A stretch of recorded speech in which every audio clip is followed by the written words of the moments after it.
एक दिन में कितने बाल झड़ना नॉर्मल है? मैं हूं doctor Aman Dua, dermatologist and hair transplant surgeon since 17 years, और आज मैं बताऊंगी कि कितने बाल झड़ना रोज के नॉर्मल है। वैसे कहा जाता है कि 100 से ऊपर अगर हो तो एक्सट्रीम हेयर फॉल है, बट ये हर केस में इफेक्ट नहीं होता। सपोज आपकी बहुत ज़्यादा थिनिंग हो रही है और आपको अपना बॉल्ड एरिया बहुत ज़्यादा दिखना स्टार्ट हो गया है, तो इवन 30 to 50 हेयर भी सिग्निफिकेंट होते हैं। और अगर आपके बाल पूरे घने हैं, कोई हेयर लाइन पीछे नहीं जा रही and it is just seasonal hair fall, तो 100 भी झड़ जाए कोई बात नहीं।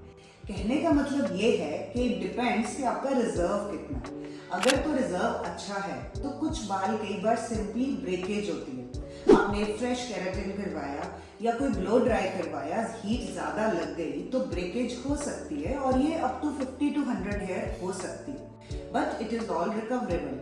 लेकिन अगर आपके वैसे हेयर फॉल ज्यादा है, कोई डेफिशिएंसी हो गई, आयरन नीचे चला गया, बीमार हो गए, डेंगू हो गया, टाइफाइड हो गया, तो 100+ हेयर और extreme hair fall is common and उसको ट्रीट करना you should be just getting up to do it. तो दो तरह का हेयर फॉल होता है जिसमें एक्चुअल शेडिंग दिखते हैं।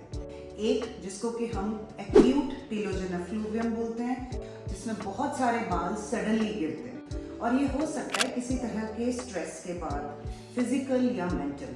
बहुत ज़्यादा मेंटल स्ट्रेस है, आपको डिप्रेशन हो गया या कुछ आप एंटी डिप्रेसिव मेडिसिन ले रहे हो, तो गुच्छों में कई बार बाल गिरते हैं। लोग इतने इतने बाल लेके पेशेंट आ जाते हैं कि देखो मेरा कितना हेयर फॉल हो रहा है। So that is extreme.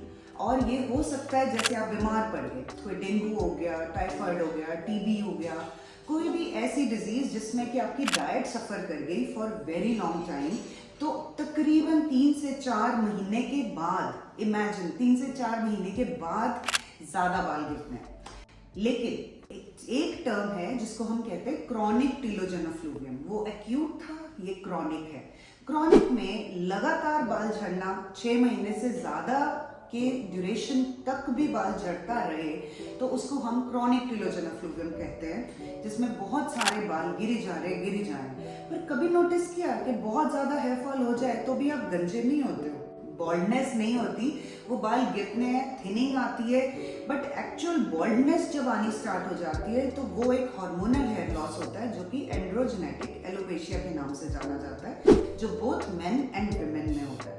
तो acute telogen effluvium self limiting भी होता है। वो कोई इंसल्ट आया, आपने क्रैश डाइट किया, सडनली हेयर लॉस हुआ, तो अपने आप 6 to 12 वीक्स में अगर आपकी डाइट रिकवर कर जाती है, आपकी हेल्थ रिकवर कर जाती है, कोई स्ट्रेसफुल इवेंट ठीक हो जाता है, तो वो सारे बाल ठीक हो सकते हैं if you manage it. Chronic telogen effluvium में कॉज देखो, कोई थायराइड डिसऑर्डर है या कोई अंडरलाइन प्रॉब्लम है, आपको पेट में कोई माल नरिशमेंट है, कुछ पच नहीं रहा, तो जो भी खाते हो आपका अंदर, बॉडी के अंदर, ब्लड के अंदर नहीं जा रहा, तो उसको भी ट्रीट करना इक्वली इम्पोर्टेंट है। जो एंड्रोजेनेटिक एलोपेशिया, उसमें बेसिकली थिनिंग आती है, बहुत ज़्यादा शेडिंग नहीं आती। तो ये कुछ फैक्टर्स हैं जो ध्यान में रख सकते हो। Try to have a balanced diet and find the cause why you are losing those hair. अपना B12, iron, ferritin, thyroid profile, even zinc levels, ये भी चेक करने जरूरी है।